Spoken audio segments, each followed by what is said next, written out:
namaskar. This is Firstpost and you're watching Vantage with me, Palki Sharma.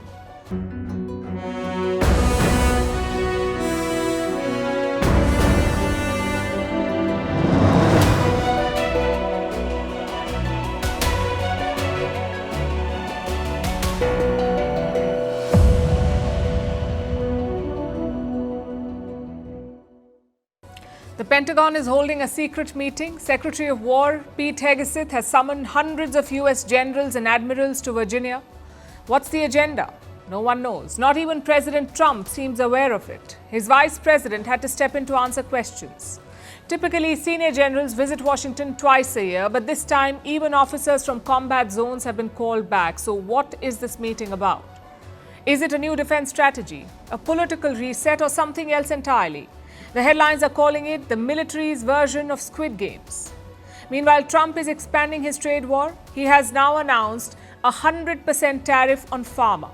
Israel's Prime Minister Benjamin Netanyahu speaks at the United Nations amid a boycott by dozens of delegates. Also in focus, what did Trump, Shehbaz Sharif and Asim Munir discuss behind closed doors? Why is Yunus blaming India for the chaos in Bangladesh? And do rats in New York have their own secret language? All this and more coming up. The headlines first.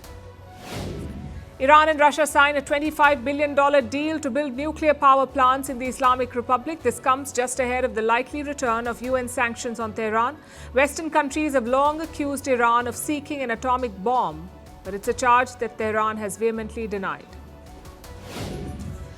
Gold gains and silver retreats in future trade. A day after silver prices surged to an all-time high, the record-breaking rally of the white metal was propelled by its dual identity. Silver is seen as both a safe haven asset and a critical industrial commodity. Donald Trump calls former FBI Director James Comey a dirty cop. The US president also cheered Comey's indictment after he was charged with making false statements and obstruction of justice. The case relates to the probe into whether Russia meddled in the 2016 election, which Trump had won. Madagascar's capital deserted after violent protests which killed at least 5 people. The unrest was over frequent power cuts and water shortages. The protests were led by hundreds of young demonstrators. Police had to use rubber bullets and tear gas to disperse the crowd. And the UK plans to launch a nationwide digital ID scheme. The aim is to curb illegal migration. The digital ID will be held on people's phones. It will be mandatory to be able to work in the UK. The opposition parties have dismissed it as a gimmick.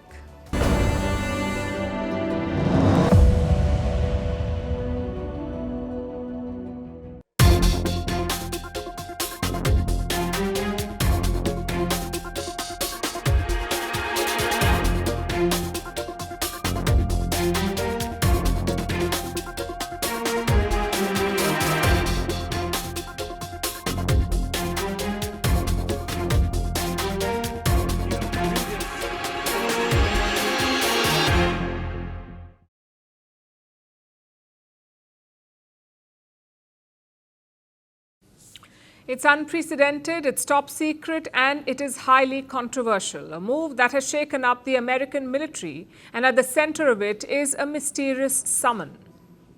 It came from Pentagon Chief Pete Hegseth this week. The Pentagon, as you would know, is the US Defense Ministry, and Pete Hegseth is the Defense Minister. He has summoned hundreds of senior US military officers to Virginia, specifically to a Marine Corps base. We're talking about scores of generals and admirals, people who command hundreds of soldiers. All of them will pack into an auditorium next Tuesday. Why? Well, that is the strange part. No one knows. Pete Hegseth has not given a reason for this summon. Even Pentagon officials are tight-lipped. They did confirm next week's meeting, but on the agenda, they said nothing. Even President Donald Trump appeared blindsided. Yesterday, he was asked about this gathering, and Trump did not have a clue. He thought it was a gathering of foreign generals in Virginia. So his deputy, Vice President J.D. Vance, had to step in.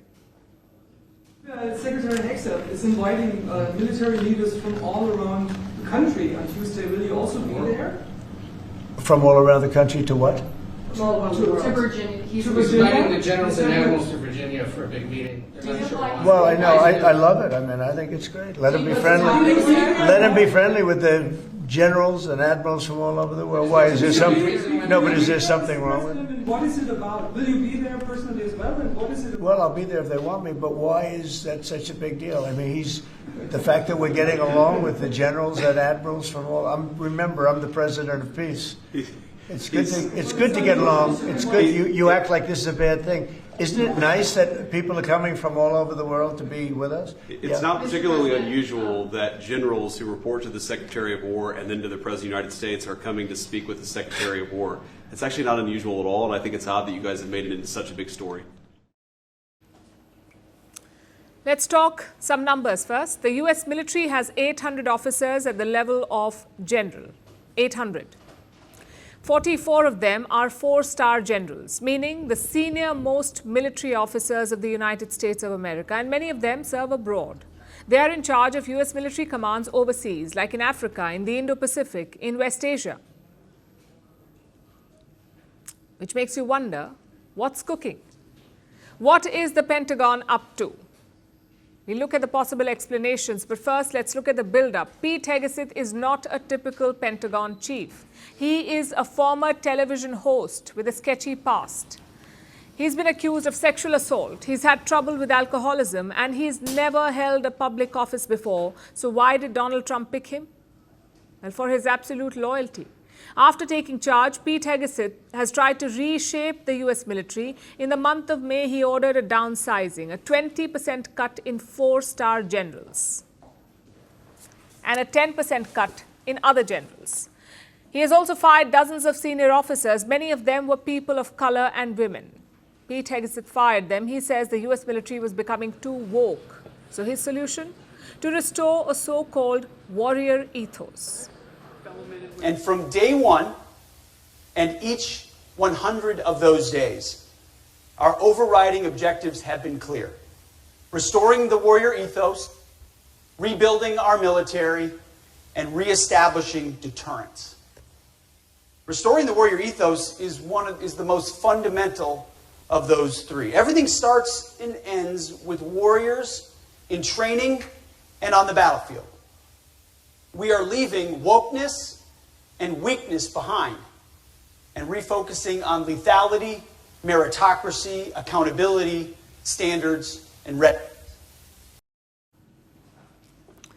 That's Pete Hegseth in a nutshell. He's unpredictable and temperamental, which is why the US military leadership is worried. Reports say the top rank is anxious and concerned by his summons. Now we come to the possibilities. One is strategic. Perhaps the Pentagon wants to brief its generals, maybe unveil a new top-secret strategy. And there's context here. The US is reportedly publishing a new defense strategy. In recent years, it has focused on China, meaning countering Beijing was the top security challenge for America. But reports say that will be updated. The new top priority will be the homeland, meaning internal American security. Things like securing the border, drugs and immigration. That's what they should focus on. And if that is the case, it could be discussed at the meeting. The second possibility is that this meeting could be political, maybe a briefing on the new warrior ethos, maybe a guidance on how to crack down on woke ideas, or maybe a full rebrand exercise. Again, there's context here. Trump recently renamed the US Defense Department. It is now the Department of War. So with this US administration, you never really know. And with Pete Hegseth, even more so. Not only does he have an unpredictable streak, he's also known to go rogue.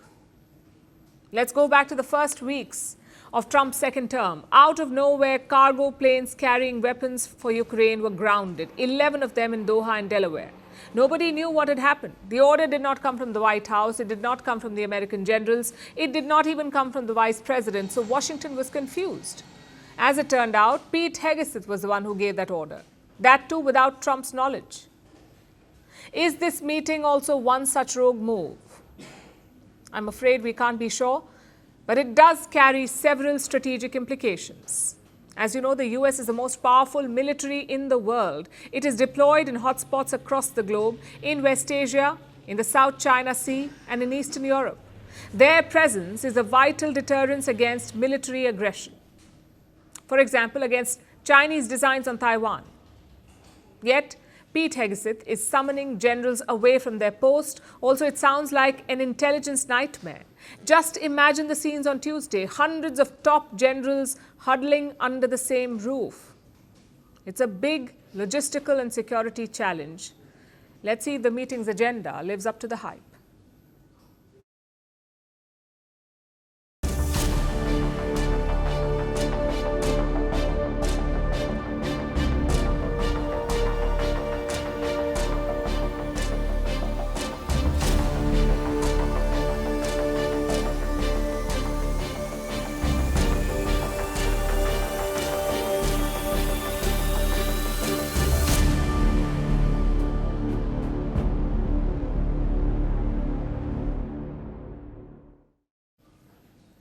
Donald Trump has struck again. His trade war has a new target, pharmaceuticals. That is the target. Starting October, drug imports will face a 100% tariff in the US.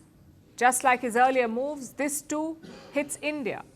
The US is India's biggest pharma market, but most of the exports are generic drugs. The new tariff does not apply to generics, but there's a catch. शायद कल जो एक notice आया था social media post पे हम लोगों ने देखा है कि नए टैरिफ की बात हो रही है फार्मा पे और भी अन्य कुछ पदार्थ पे। तो इस रिपोर्ट को हम लोगों ने देखा है और हमारे यहाँ जो मंत्रालय जो विभाग इससे संबंधित है वो इस मामले पे नज़र रखे हैं और उसको उस पर देख रहे हैं कि क्या उस पर असर पड़ता है। विशेष जानकारी के लिए तो मैं कहूँगा कि जो संबंधित मंत्रालय हैं यहाँ पर उनसे बातचीत करेंगे तो So let's break it down for you. First, what exactly is this tariff on? Trump is targeting branded and patented drugs. As always, he made the announcement on Truth Social. Trump said, and I'm quoting, any branded or patented pharmaceutical product will now face a 100% tariff. There is one exception though. It's for companies that make in America. If you have a plant in the US, if you have broken ground, or if your factory is under construction in the United States, then you can be exempted from this 100% tariff. Also exempted are generic medicines. And the reason is quite simple. A tariff on generics would be counterproductive. They are consumed in large quantities. In fact, India makes up 31% of America's supply of medicines. Last year, this export was worth over $8 billion. And generics are essential for any healthcare system, including the American one. These are the most commonly used drugs, and they help in saving money.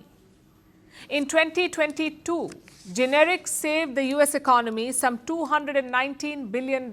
So you could say that India can help America keep its healthcare affordable, which is why generics are exempt from the latest tariffs.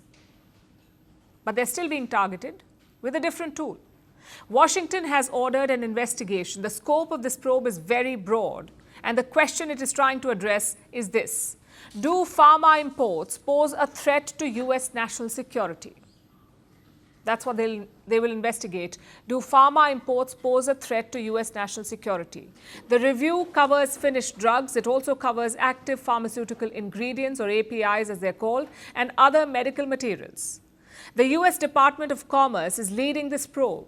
The report will be ready by December. The recommendations will be submitted to the US President, and President Trump could take action by March 2026. Now, for Indian suppliers, this probe poses a risk, which is why markets reacted sharply to this announcement. Major Asian markets were trading in the red today, from South Korea's Kospi to Hong Kong's Hang Seng, Japan's Nikkei 225 and India's Nifty 50. They were all in the red. And this was predominantly due to the losses suffered by the pharma companies. The trades were mostly sentiment-driven because while generics are safe right now, investors are not sure about the future. So where does this leave Indian companies, the ones that supply drugs to the US market?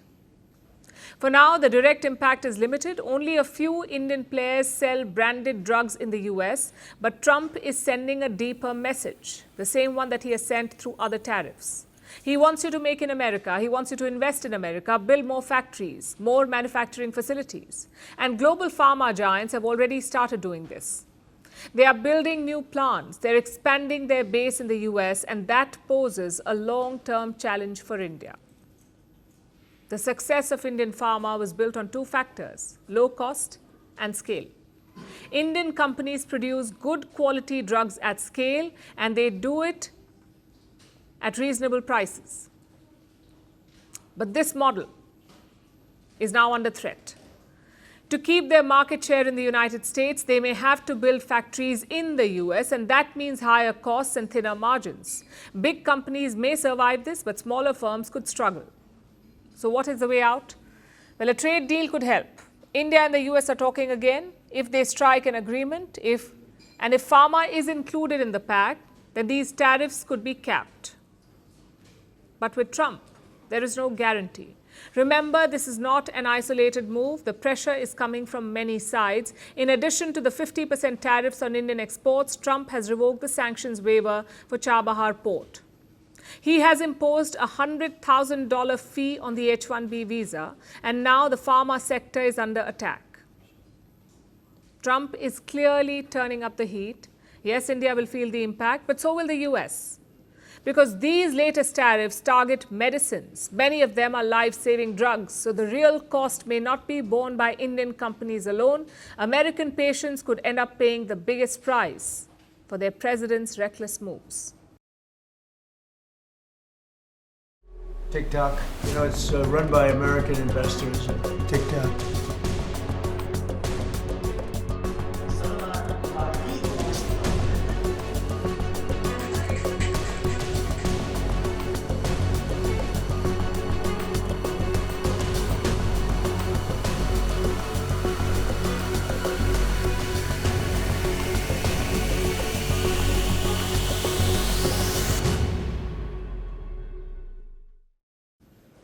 It is finally official. After months of back and forth, negotiations, executive orders and threats of a ban, and the occasional Trump tweet, TikTok has been pulled firmly into America's orbit.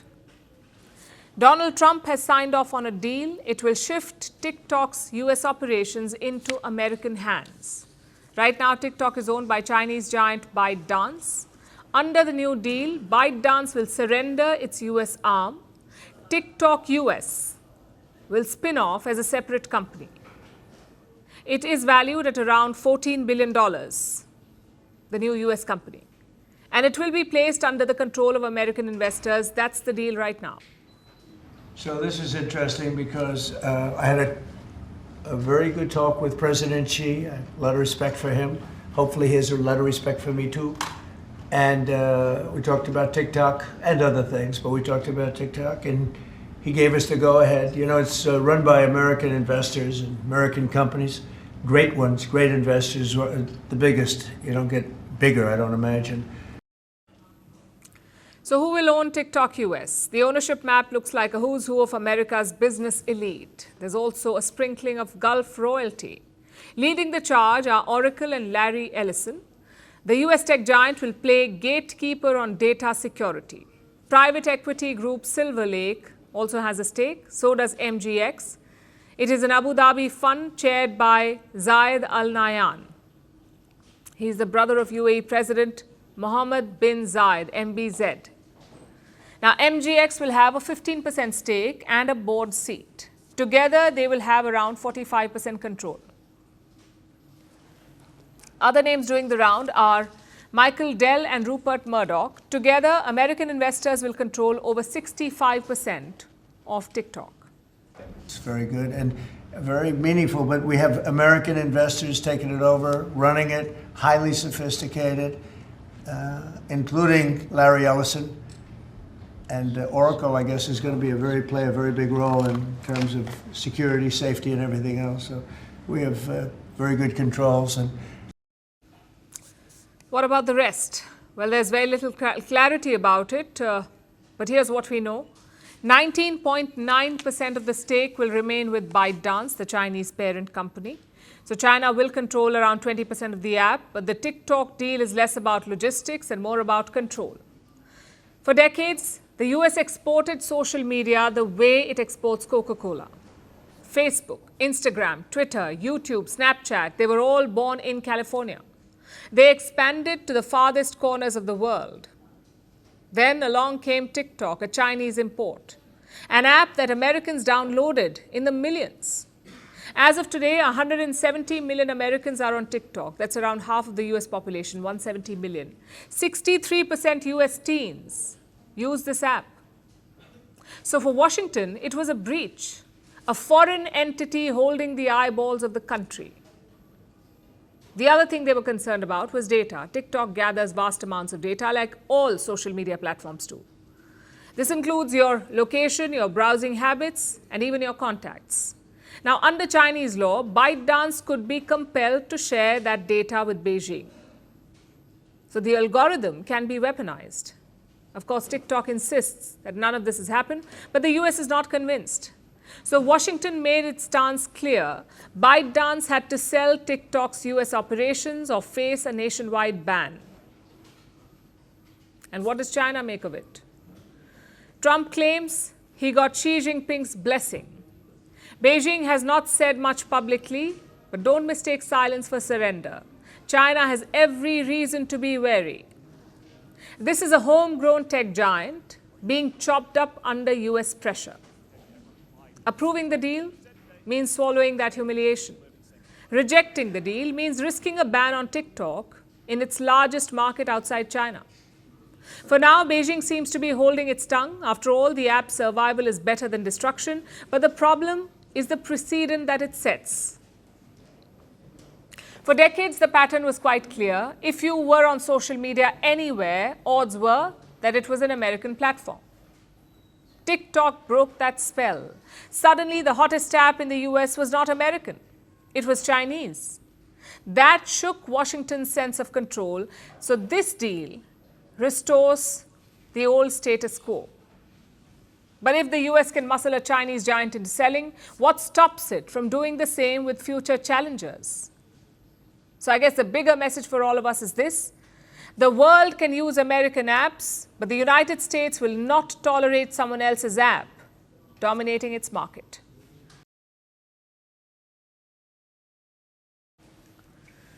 Benjamin Netanyahu is no stranger to the United Nations General Assembly podium.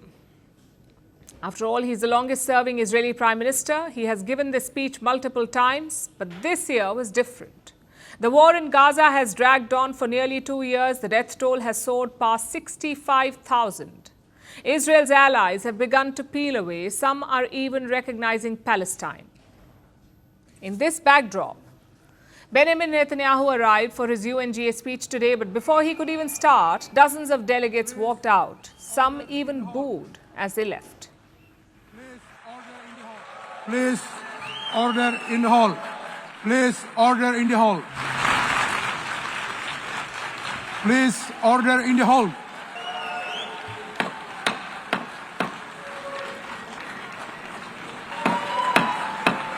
Please order in the hall. So they walked out, but when has that ever stopped Netanyahu? He came with his usual defiance. He came armed with a map and a new prop this time, a QR code.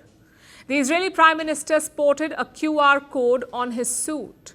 It contains Israel's account of the Gaza war.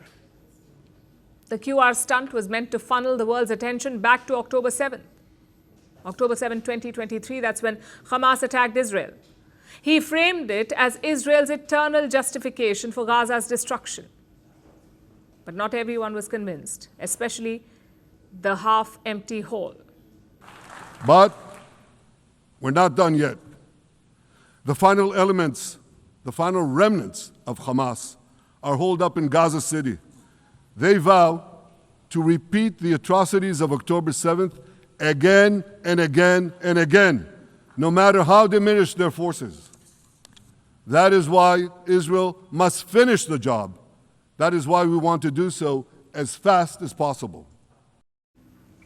The main thread of the speech was defiance. Defiance against critics, against world opinion, and against the tide of diplomatic recognition for Palestine. According to him, Israel's intelligence services are quietly saving Western capitals from terror plots. Even as those same governments scold him at the UN. You know what message the leaders who recognize the Palestinian state this week sent to the Palestinians? It's a very clear message. Murdering Jews pays off. For Israelis, Netanyahu had little comfort. He did mention the hostages. 20 of them are still left in Gaza. Their families have accused Netanyahu of prolonging the war instead of negotiating their release.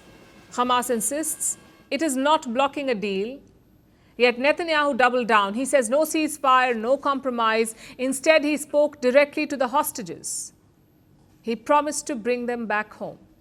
Our brave heroes. This is Prime Minister Netanyahu speaking to you live from the United Nations. We have not forgotten you, not even for a second. The people of Israel are with you. We will not falter and we will not rest until we bring all of you home. Obviously, no Netanyahu speech is complete without Iran. This time, he hailed a recent 12-day war against Tehran. He praised Donald Trump. He credited the Israeli military, and of course, he had a map to highlight Iran's axis of terror. Israel's 12-day war with Iran, which I renamed Operation Rising Lion, that's from the Bible. This 12-day war will go down in the annals of military history.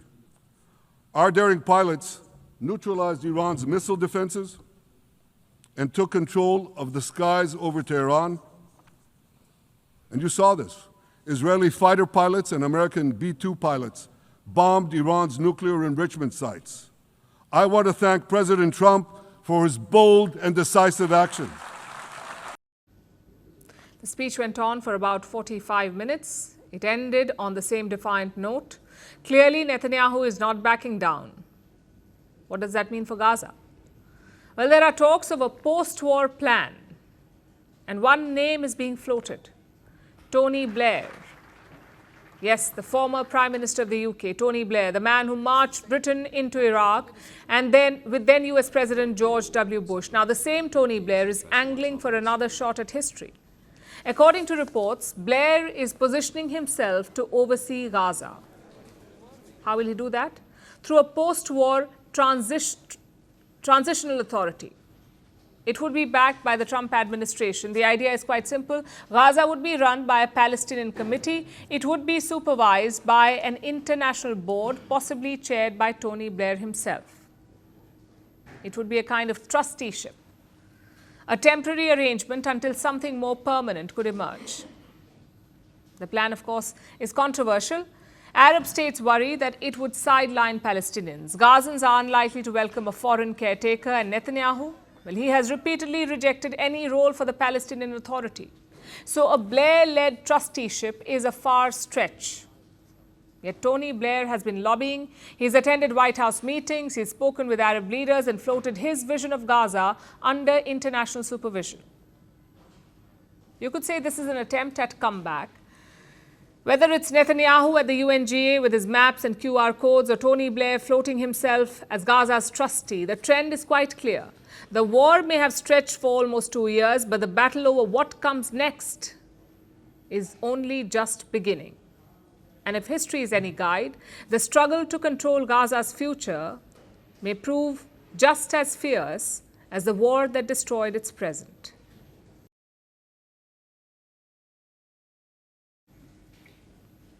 Today in Chandigarh, a chapter in India's military history closed with a roar. The MiG-21, India's first supersonic fighter jet, has flown into retirement after 6 decades of service. The Soviet jet was first introduced in 1963. It was inducted into the Indian Air Force in 1963.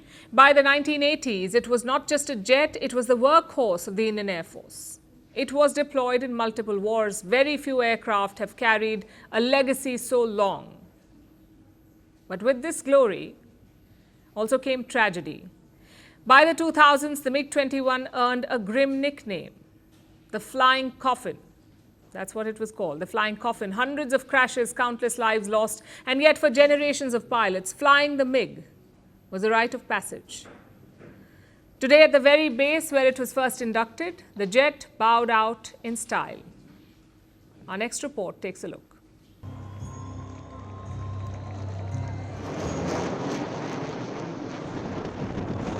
It was a retirement party in Chandigarh. For one last time, the Indian Air Force's MiG-21 jets streaked through the sky. A plane that has defended India for over 6 decades. Through conflicts and controversies, the MiG-21 kept flying. But today was its last day in office.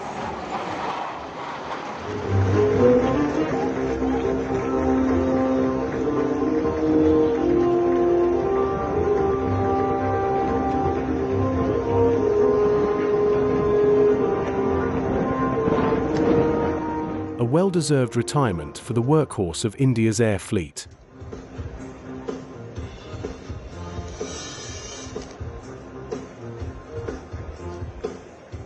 India's MiG story began in the early 1960s. That's when these needle-nosed fighter jets arrived in India from the Soviet Union. It was India's first supersonic jet. In the years that followed, the Air Force purchased 872 MiG-21s. At one point, they made up 2/3 of India's fleet. The MiGs fought in India's 20th Century War. In 1971, they played a pivotal role. Indian pilots, in MiG-21s, launched air raids over the erstwhile East Pakistan. One of them hit the governor's house in Dhaka, and on the same day, Pakistan agreed to surrender. But as the years went by, the MiG-21 garnered a different reputation, that of a flying coffin. Around 480 crashes have been recorded since 1971. Put together, they claimed the lives of 171 pilots and 39 civilians. Yet, India never retired the MiG-21. Amid a shortage of planes, it just wasn't an option. Despite the technology gap, the MiG continued to serve India. In 2019, during the Balakot strikes, came its crowning moment. The latest version of the MiG-21, the Bison, shot down a US-made F-16 fighter jet. In the right hands, it was still lethal. Even during the recent Operation Sindoor, the MiGs took to the skies. It would be its last taste of combat. Back to Chandigarh now. A sunny, cloudless day awaited the MiG-21. Down below was India's military brass, including the Defence Minister, the Air Force Chief, and a number of his predecessors. The Air Chief himself flew a sortie in the MiG-21. The pilots flew in 3-plane and 4-plane formations. They also conducted a majestic flypast.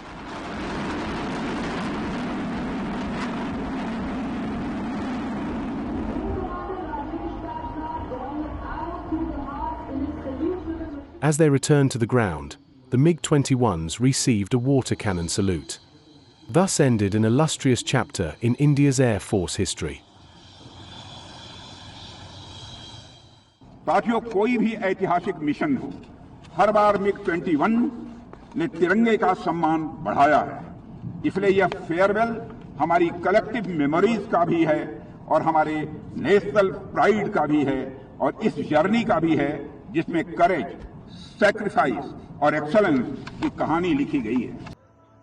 As we bid adieu to the MiG-21, there are questions too. The final 2 squadrons have retired from service. That puts India's squadron strength at 29, against a sanctioned 42. It's the lowest since the 1960s. Not ideal after the recent aerial battle with Pakistan. India's backup plan has been ready since the 1980s. Replace the MiG-21 with a homegrown Tejas fighter jet. But the project has faced multiple delays. Even today, only 2 Tejas squadrons are operational. And don't forget the quality gap. The upcoming Tejas model, the Mark II, is a 4.5 generation fighter jet. China already operates multiple squadrons of the 5th generation jets. Plus, they have a 6th gen in development. So, the MiG-21's retirement isn't just about saluting a workhorse. It is about learning from it. Planes, like all machines, cannot be stretched beyond a limit. Upgrading and innovating is the only way to keep up.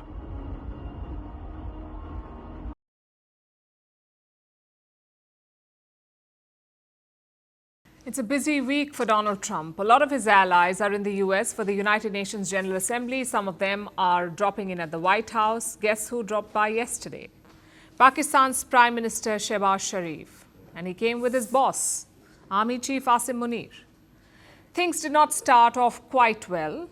The Pakistani team reached the White House around 5 p.m., but Trump was busy inside. He was signing executive orders and speaking to the press. So for 30 minutes, the Pakistanis simply waited. In fact, we have a great leader coming. We have the Prime Minister of Pakistan coming and the Field Marshal. Pakistan Field Marshal is a very great guy, and so is the Prime Minister, both. And they're coming, and they may be in this room right now. I don't know, because we're late. And I said maybe they'd like to join the. They actually may be somewhere in the beautiful Oval Office. Yep. Eventually, the meeting did happen, but not in front of the cameras. It was a bit unusual for the Trump White House. We know the president loves the cameras. In fact, before Sharif, the Turkish president was in the same room, and that meeting was live streamed. But when Sharif came in, no live coverage. Pakistan later posted pictures and videos of the talks. Take a look.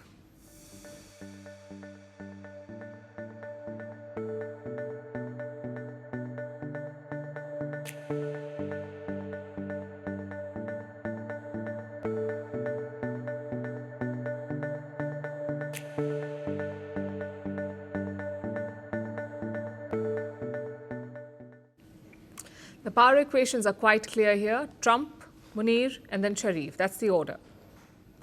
But the mystery does not end here. The US has not even released a statement after the meeting. No Truth Social post by Donald Trump, not even a YouTube video of the meeting.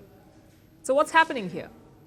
Well, the same thing happened in June as well. That's when Army Chief Asim Munir visited the White House. That meeting was also behind closed doors. Either the agenda was extremely sensitive, or the White House just did not care. Either way, it's a story. On the other side, it's the opposite. Islamabad was thrilled about the meeting. As expected, they boosted Trump's ego. Sharif called Donald Trump a man of peace. He also praised Trump's so-called bold and courageous moves to end wars. Again, not surprising, Pakistan has nominated Trump for the Nobel Peace Prize, so flattery was expected. Sharif thanked Donald Trump for mediating between India and Pakistan. He claims the US averted a major catastrophe in South Asia. And the only catastrophe here is Pakistan. And as for mediation, India has already rejected the claim. New Delhi repeated it today. Kashmir के मुद्दे पे हमारा रवैया, हमारा पक्ष बड़ा साफ है, उसमें कोई बदलाव नहीं आया है।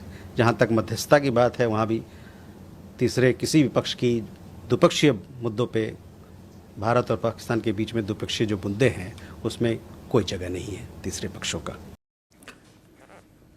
What else did Sharif and Trump discuss? Pakistan is seeking investments to bail out their economy, so Sharif invited US firms to Pakistan. He urged them to invest in agriculture, mines and energy. And that last one is important, energy. Pakistan does not have a sizable oil reserve, yet Donald Trump is apparently interested. He wants US firms to explore and extract Pakistani oil. The question is, how does all of this affect India? Well, the pivot is undeniable. In his last term, Trump had tried to isolate Pakistan. He cut off military aid to Islamabad.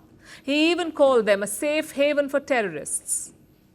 But now, the same Trump is rolling out the red carpet. Statement or not, he is cozying up to Pakistan. We know what's in it for Islamabad, but what's in it for Donald Trump? Well, he is refocusing on South Asia. He is openly seeking the return of a military base in Afghanistan. It's called Bagram, just north of Kabul. Clearly, the US wants a presence in South Asia. The Taliban have said no to Bagram, but Pakistan will likely give Trump anything he wants. And don't forget the personal stakes. Trump's family has signed a crypto deal with Pakistan. They stand to gain from Islamabad's pivot towards cryptocurrency. If that was on the agenda, the radio silence makes sense. After meeting Trump, Sharif flew back to New York. He spoke at the UNGA today, the United Nations General Assembly, and as he started, things got a bit confusing because Sharif was not praising Pakistan or his government. He was endlessly praising Donald Trump. Though in a position of strength, Pakistan agreed to a ceasefire facilitated by President Donald Trump's bold and visionary leadership. we express our deep appreciation to him and his team for their active role in bringing about the ceasefire. President Trump's efforts for peace helped avert a more threatening war in South Asia. Had he not intervened timely and decisively, the consequences of a full-fledged war would have been catastrophic. Who would have lived to tell what happened?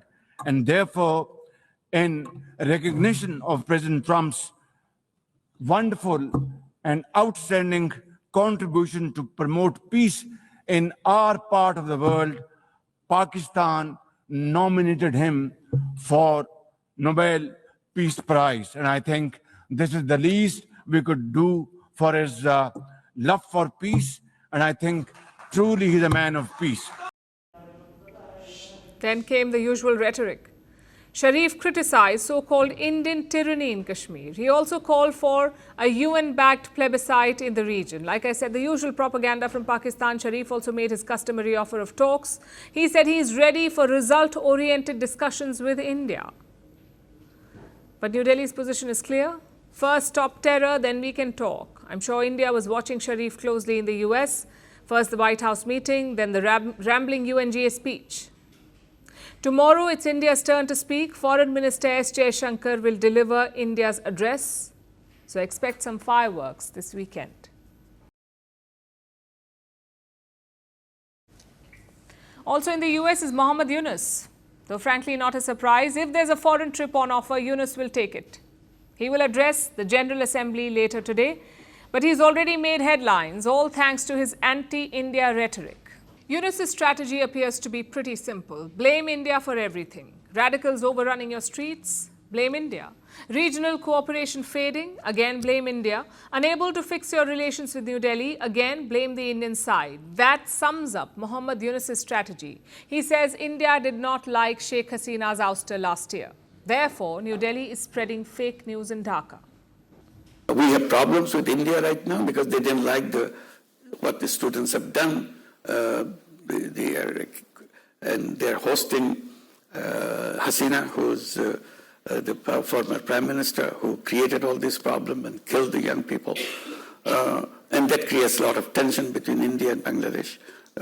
Also, lots of fake news coming from the other side, making all kinds of propaganda that this is a very bad thing. This is an Islamist movement, and these are the Talibans who took over Bangladesh and so on. Then he turned to SAARC. SAARC stands for South Asian Association for Regional Cooperation. It's a regional bloc for South Asia, sort of like a South Asian ASEAN.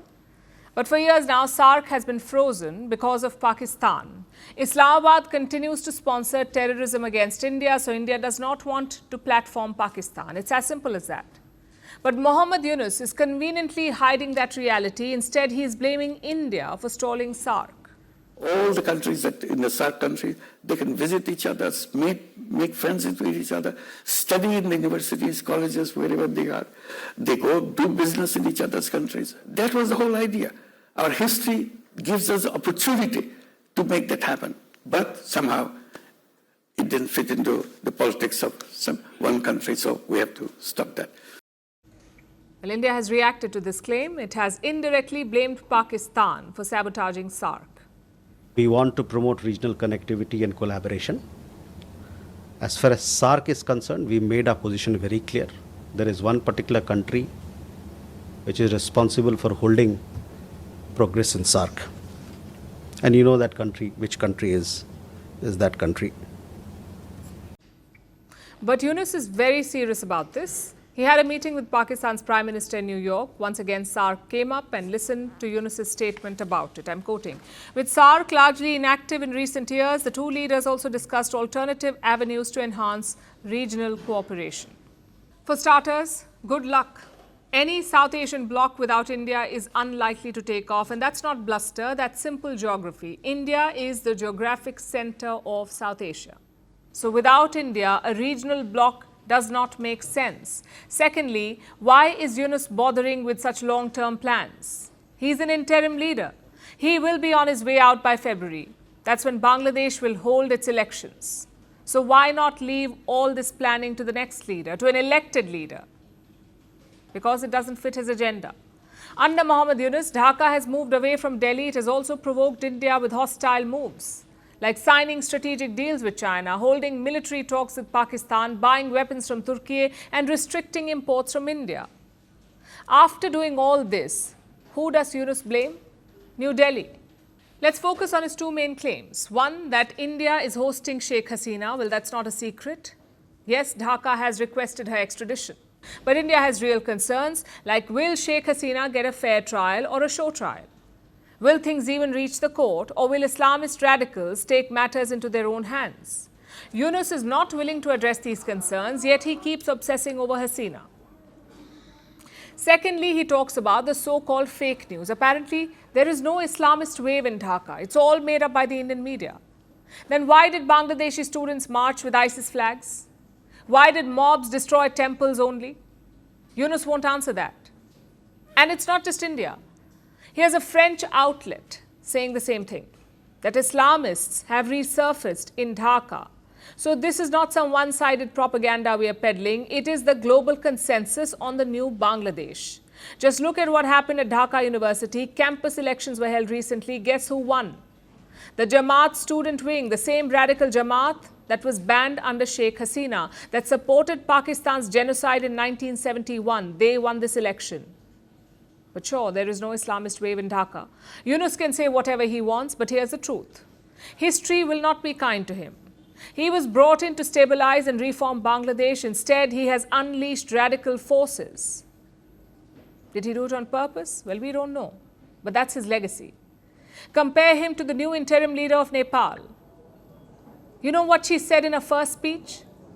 That she did not wish for this job, that she would transfer power in 6 months. Yunus took 1 year to even accept an election. He is holding polls, hopefully, 18 months after taking over. So Mohammad Yunus won't be remembered as some grand reformer. He will be remembered as the guy who overstayed.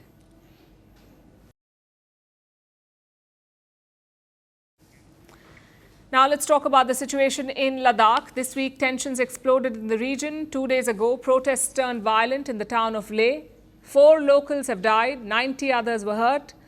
At the center of these protests is Sonam Wangchuk, a prominent climate activist and innovator. He is widely recognized for his contributions to education. He even inspired a character in the popular Hindi film Three Idiots. But now, Wangchuk is under the scanner. He was arrested by the local police today. On what grounds? The police say his speeches provoked the unrest. Plus, the government has also revoked the donation license of Wangchuk's NGO. He cannot receive foreign donations anymore. Sonam Wangchuk has been a key voice for Ladakh. He has led hunger strikes. He has raised regional issues. But today he faces legal scrutiny. Our next report tells you why. Over the past 2 days, events in India's Ladakh have dominated headlines.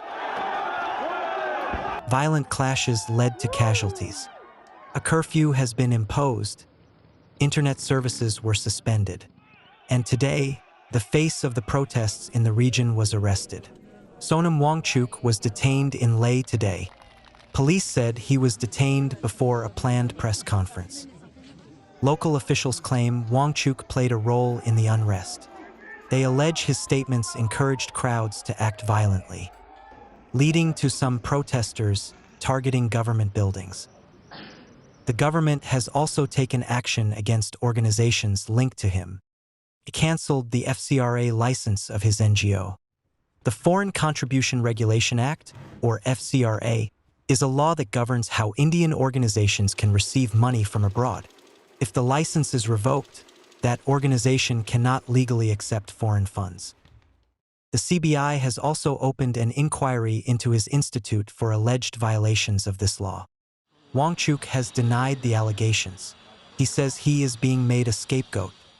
So what triggered the unrest? To understand these protests, we need to revisit the events of 2019.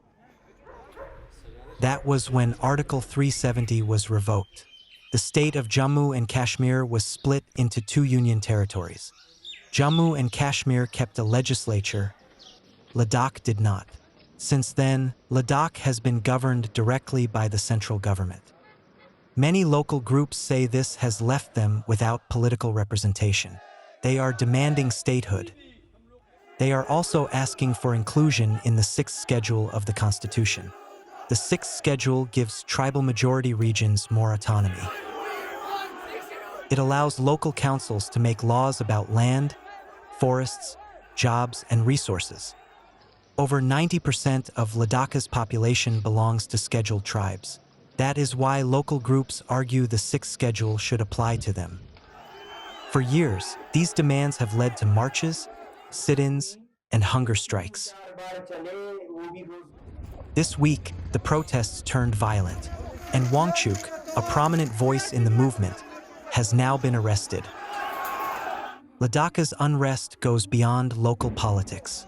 The region borders both China and Pakistan. It is one of India's most sensitive frontiers. Any instability here can potentially affect national security. In conflict, Ladak's people have stood as the first line of defense. In peace, they have supported intelligence gathering and border vigilance. That is why a resolution is necessary. The unrest shows the urgency for dialogue and a lasting solution. It must happen sooner rather than later.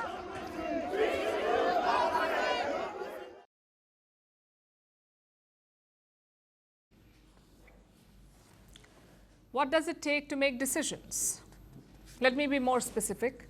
What is it like to make decisions that affect millions of people, knowing that a mistake may wreak havoc, but a small success may spur massive change?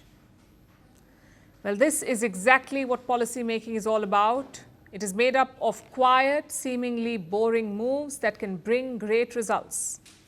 Case in point, India's school dropout rate. It has halved over the past 2 years, mostly thanks to a small policy shift that began 3 decades ago. And this is not the only example of its kind. So what is the key to bringing change and unlocking solutions to complex challenges? Here's a report. The year was 1995. India launched the midday meal scheme. This was done to improve enrollment, retention, and nutrition among students from disadvantaged groups. It provided free supply of 100 grams of food grains per child per school day. In 2001, this changed. Children started receiving cooked midday meals instead. This was for primary school students. And in 2008, the scheme expanded to include students from classes 1st to 8th. It all may have started as a small policy move more than 30 years ago, with gradual changes along the way. But today, this scheme is the world's largest school feeding program. It reaches out to about 12 crore children in about 13 lakh government schools across India, and it has helped achieve an ambitious goal. The Indian education system has recorded one of its sharpest gains in recent years. Dropout rates have nearly halved in the past 2 years. This is according to a government survey. And if the current downward trend continues, India can achieve near universal school completion within a decade. This sharp improvement is thanks to a structural turnaround in retention, meaning more children are staying enrolled and completing their schooling. It has been made possible with policies like the midday meal scheme, but also targeted scholarships and incentives for disadvantaged groups, an improvement in infrastructure that has made learning more accessible. Experts say this showcases the impact of slow and steady policy moves that silently spur massive changes. But this is hardly the only example of its kind. Take India's forest cover, for instance. It has increased by 2.5% between 2011 and 2021. It is a modest change over the span of a decade, but a notable one. And this growth is thanks to the several conservation programs across the country that started quietly but mushroomed over the years, promoting the protection and plantation of trees. And this is what policymaking is all about. There are slow, incremental shifts. But there are also times when decision-making needs to be fast.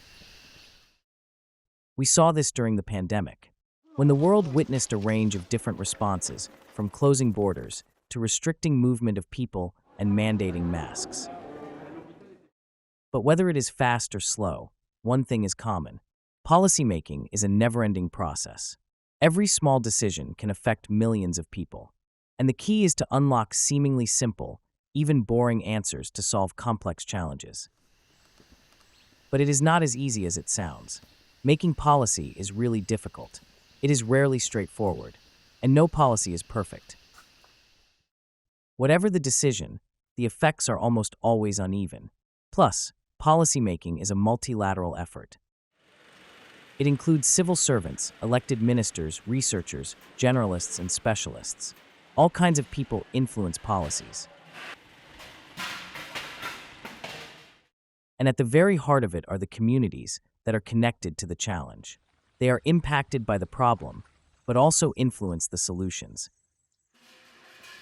There is no magic bullet for good policymaking, but for real impact, all you need is one policy shift that works.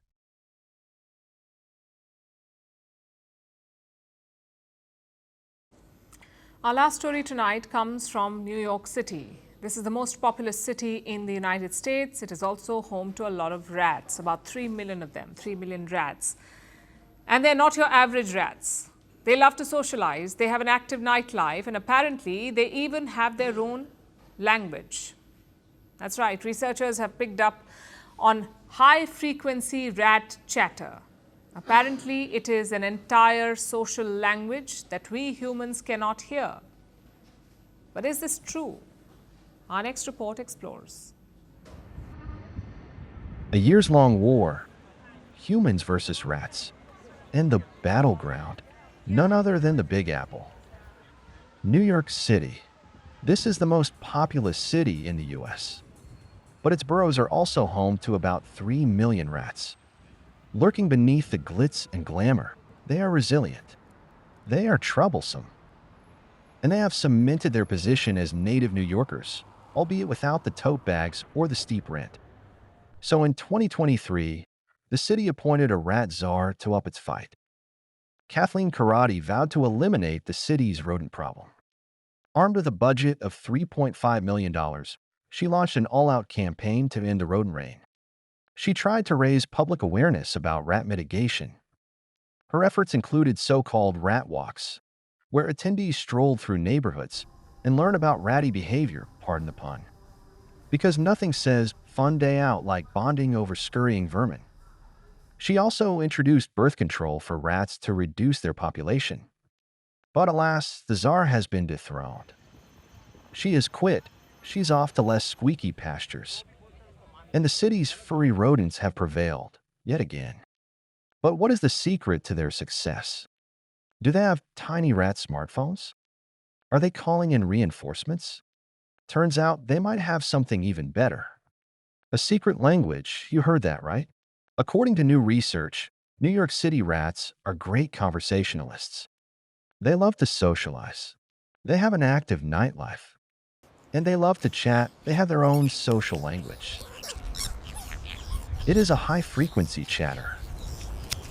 The rats communicate using ultrasonic squeaks inaudible to humans, kind of like an ambulance siren, but at a much higher pitch. After all, these tough rats have had to survive a tough city. So their language has been adapted to chat in noisy places like subway stations and traffic jam-packed streets. Scientists say their language helps them stay safe and stay connected, much like humans. Except their biggest priority is not a boring work meeting, but probably food. This study has not been peer-reviewed yet, but this is not the first time scientists have learned about an animal language. Dolphins have their own social language too, which we humans don't understand. Of course, we don't understand the rat language either, but even if we did, the rats would probably be talking trash, quite literally.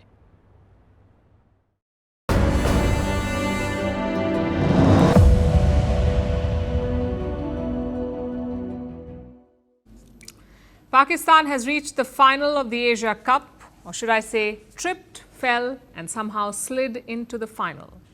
This weekend, they'll be facing India, and naturally, Pakistanis on X did what they do best.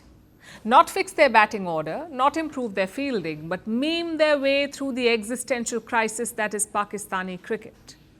Because when your team collapses faster than your economy, at least your sense of humor is still in form. Take a look.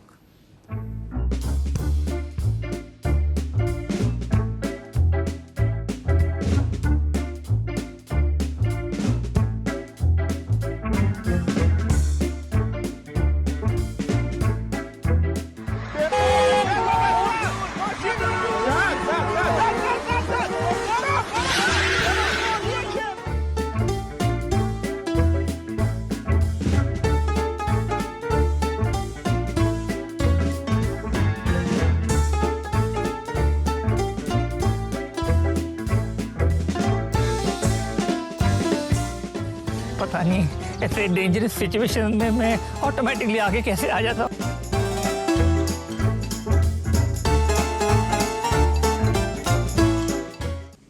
And now it's time for Vantage Shots, images that tell the story. In northeast Russia, polar bears take over an abandoned research site. In Spain, thousands of fans attend the first San Diego Comic-Con outside America. And in Peru, Gen Z protesters flaunt the anime pirate flag.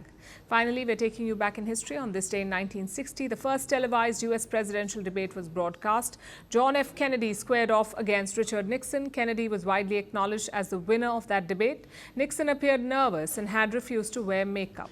3 weeks later, Kennedy won the presidency. We're leaving you on that note. Thank you for watching. Have a great weekend.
Firstpost now available in 9 languages on YouTube.